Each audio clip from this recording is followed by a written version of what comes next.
hasn't ever happened before, has it? Well, I think the word unprecedented is being used a lot, and that is very much fair. To see two such senior roles departing at the same time. Now, Tim Davie and Deborah Turner had weathered a number of storms here at the BBC, but clearly things came to a head with that panorama documentary that we were hearing about in David's piece. And the sense that we are getting is of a rift right at the top of the BBC, even a sense of dysfunction in terms of how to deal with that. And clearly things got to a point where both decided that they needed to resign. And some viewers may well be welcoming that today, viewing it as essentially as accountability. Now, where do we go from here? Now, we know that the chairman of the BBC, Summer Shah, is due to respond to that panorama documentary in a letter to MPs on the Parliamentary Select Committee today. We also know that he is expected to offer an apology. Some may say that that apology should have come sooner. There are also wider questions about the role of the Director General. And earlier today, speaking to BBC Breakfast, the former Cultural Secretary questioned whether that role now needs review. I think it's at least worth considering is whether or not the job of Director General, which involves running an organisation of 20,000 people and a budget of so $4.5 billion, can also be combined with the job of Editor-in-Chief. It always has been, but equally, we've seen these failures, and it may just be too much. I'm not saying it necessarily is, but that I think is the kind of question which we will need to look at as part of the Charter review. Well, of course, as we were hearing there, this is coming at a crucial time for the BBC, going into those charter renewal discussions. That will be a key job for whoever replaces Tim Davie as the Director General of the BBC in what is one of the most high-profile roles in British media. Let's go to Westminster then and talk to Henry about this, because Henry, a lot of political reaction and questions about how this gets resolved. Morning.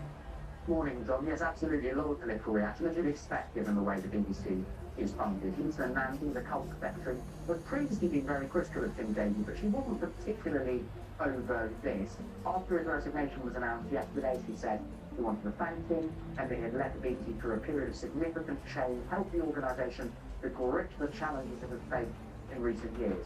Penny Bain, not the leader of the Conservative Party, much more critical. She said it was the right decision for Tim Davie and Deborah Turner, the CEO of BBC News, to have resigned. And she talked not just about that panorama edit, but also about the other issues raised in the past week, about the BBC Arabic coverage of what happened in the Middle East, and also about the BBC coverage of women's rights and transgender issues. So a daily view of the Liberal Democrats has been very critical of the BBC and its coverage, in particular in the UK.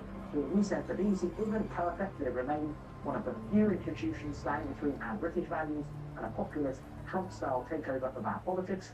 Speaking of Reform UK, Nigel Farage said that the appointment of a new Director General is literally the last chance he needs. Henry, thank you. The powerful typhoon, which struck the Philippines, has now passed into the South China Sea, leaving at least 2 people dead and causing widespread flooding. Typhoon Feng hit the country's east coast last night as a super typhoon, with winds reaching speeds of around 143 miles an hour. Nearly 1 million people were evacuated after warnings of a high risk to threat of life. Our correspondent Jonathan Head sent us this report. Well, the storm has actually launched fast, but as you can see, it's still raining very heavily, and the big concern for this community and so many others that are low-lying in the Philippines is that actually these water levels are now rising very fast, and that's because the huge amounts of rain that were dumped by the typhoon have collected on the mountains, and they have soaked the terrain there, is filling up the rivers, and that water is feeding down to cities like this one lower down. And we really watch this water come up, but you see people wading into these houses, retrieving possessions, furniture, pets as well, to try to save them. They now realise that even people who might have a second floor, this water might rise that high. And it's a demonstration of the many different unpredictable risks that come with typhoons. The challenge initially was to protect people from the ferocity of the storm as it passed through this area. That's over now. People came out this morning to look at the damage. It appears to be very light from the winds. There's a few trees down. There's quite a lot of clearing up to do. But these rising water levels are a real concern. So many Filipinos living improvised, flimsy housing like this right down at river level. And then you've got to consider the risk of landslides as well. So for all this typhoon appears to have left the country far less damaged than expected, there are still dangers that it is left behind. Jonathan Hare reporting for us. Now 3 people have died and 15 more have been injured after powerful waves battered the island of Tenerife. Officials say the Canary Islands are on alert for coastal hazards. They warn sea conditions are expected to worsen, with swells reaching 2 to 4 meters, and tourists and locals should exercise extreme caution. Former Radio 1 DJ Tim Westwood is due to appear in court this morning, charged with sexual offences against 7 women, including 4 counts of rape between 1983 and 2016. He has always denied the allegations against him. The United Nations Climate Change Summit COP30 opens today in the Brazilian city of Belém. For the first time, the US has said it won't be sending any high-level delegates. From there, our climate editor Justin Rowlatt reports. 2 huge cruise ships are moored in the river beside the city where this vast conference is being held. Brazil's President Lula knew hostile space would be short. He chose Bahrain to make his point. He wanted this summit to be held here, right at the edge of the Amazon rainforest, as a celebration of Brazil's extraordinary biodiversity and to remind delegates what is at stake. They were putting the finishing touches to this huge conference centre yesterday. Brazil is calling this the implementation COP, a test of whether multilateralism, countries working together on common goals like tackling climate change, can still deliver in an age of rising nationalisms led by figures like Donald Trump. This process has made a difference. 15 years ago, the world was heading for 4 degrees of global warming. Now it's heading for somewhere around 2.5 degrees. Is that enough? Have we made number of it? No, but it is progress. And it's because the world came together. It recognized that we can't fall into fire, and after all, Britain is just 1% of global emissions. So we're saying to other countries, you've got to do your fair share as well. And actually, this process has made a difference. Yeah, I got my warm home discount. You know that stuff he's talking about, £150 credited to my energy company. So I don't have to pay. Yeah, so I'm not in arrears no more, and my next bill will be a lot cheaper. Yeah.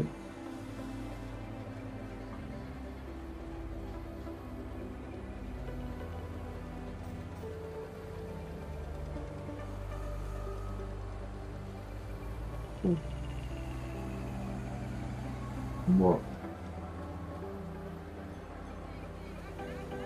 Let me check. Hold on one minute.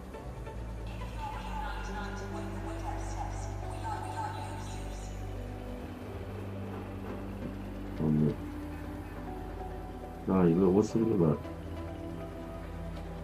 What's it look like? Oh, yeah, the game. It's the game.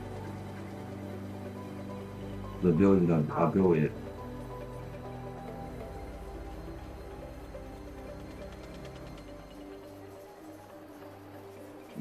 How are you anyway? How are you?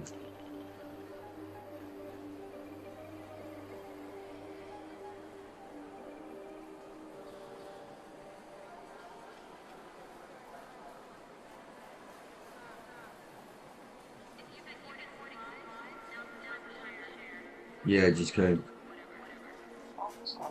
Where's that from? Asda. Why did that make sense? Yeah, it's just cheaper. What I buy anyway.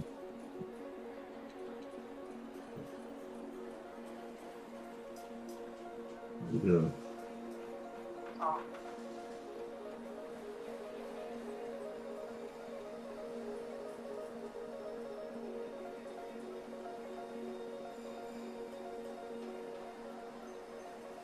Yeah, well.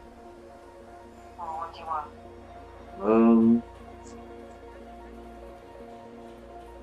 could do with I could do with a light in my room, like a lamp or something. Alright. You What think? you say? Not just so when I stream, I can have my light off, but have a light on as well. Yeah, yeah. I'm not sure. I know you can on Temu. You can on Temu. Yeah, true. And actually, it's good fun.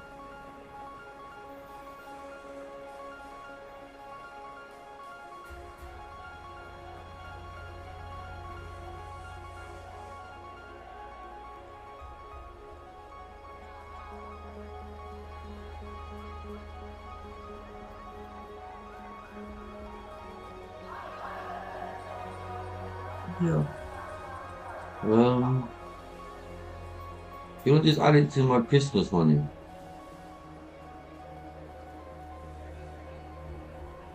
So I get 100 a year, don't I?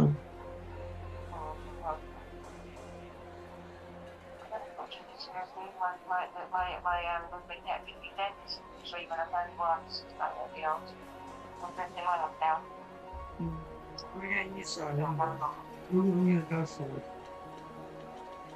Might just have to put on your life, Yes, yeah, good idea. Good idea. money out of pad. So if I get that, I would give on the car. Yeah, that's good. Yeah. So you haven't had that yet? Oh, I forgot. No. Because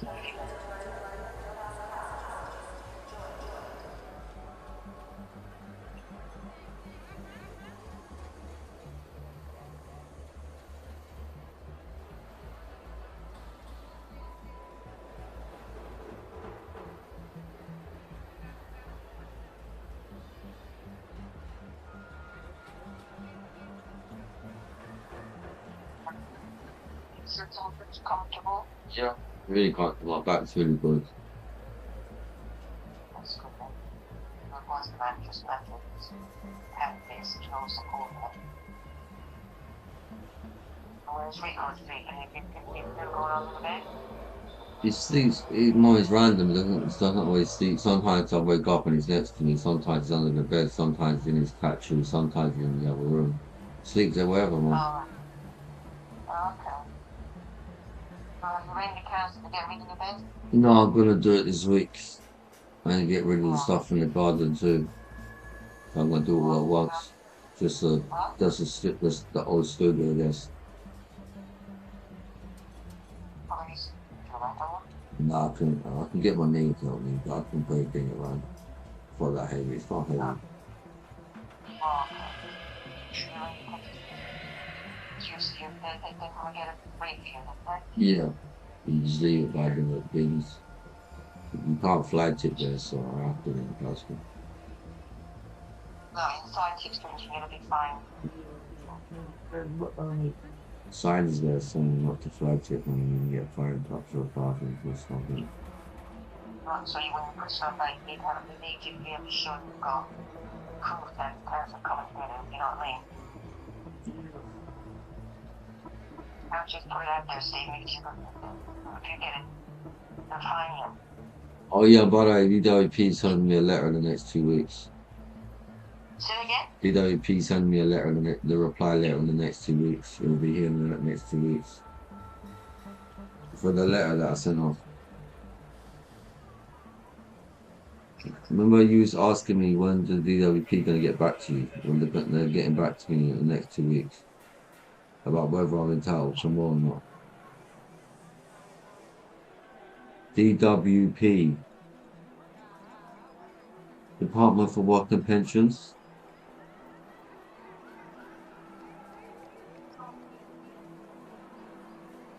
Nothing. We sent. Don't you remember we sent off the things to see if I'm entitled to more money. Yeah, they're gonna get back to me. Yeah. Okay. Good. So they're all, that's a long time ago, Steve. That's about all like that. We got a lot of people to go through, don't we? Sorry? You got a lot of people do it faster, don't they? So it Where makes to? sense. Like,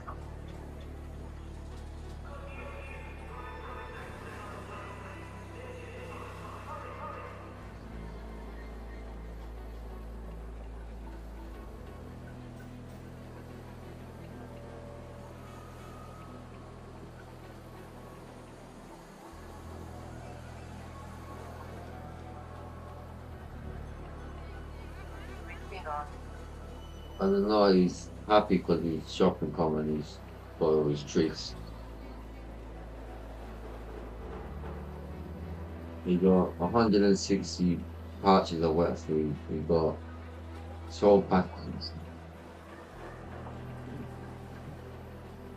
oh, Got 14 packets. And he's got 3 milks. No, it's cat milk. well, does he drink it? He's starting to drink water more often, so I'm gonna try him on it. He's drinking water more. He wasn't drinking water originally, he was hardly drinking water at all, but now he's drinking it.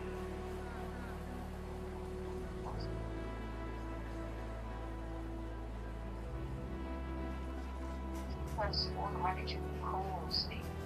Now he likes it cold. Okay, okay. But he just didn't like it originally, I don't know why. Like he'd rather drink the gravy and then not drink the water.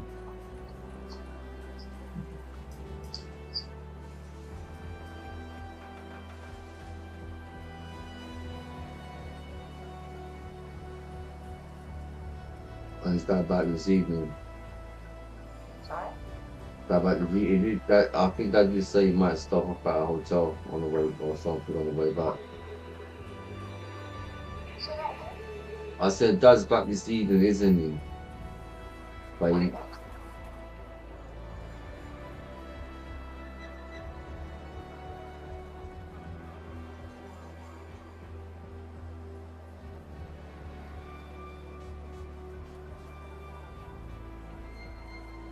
that's what he told me. It means it's like 8 hours. 7 hours, 6 hours, 2.5 hours drive, that's good. But then you want to have to stop and swing that every so often. So you're talking about 12 hours on the road, you know what I mean? So that's how often it's. So it's just going to see how it feels, or you know what I mean? Well, anyway, I'm going to get on to the next session, but I'm hungry. Yeah, I'm gonna make myself an egg muffin, so Like one more sense, I was yeah, that's the one.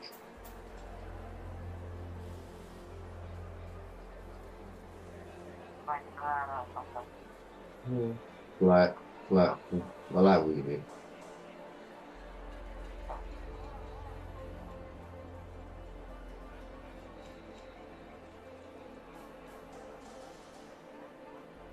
I don't know. Black.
What are you doing?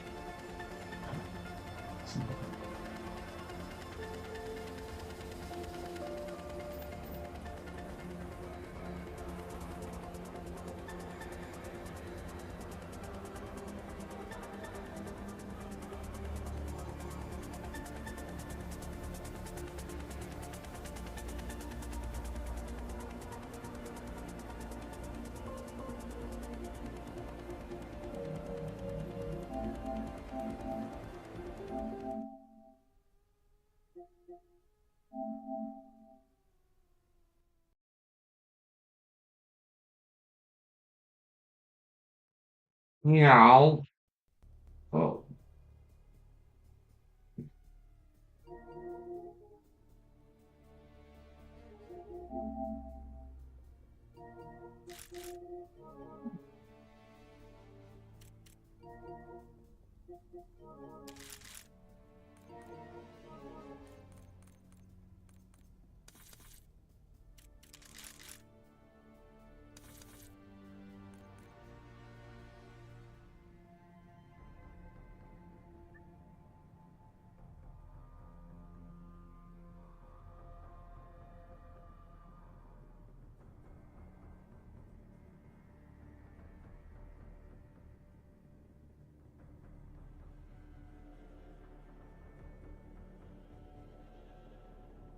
Mi sta ricco. Meow.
What's that? I'm hungry.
Recall.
Recall.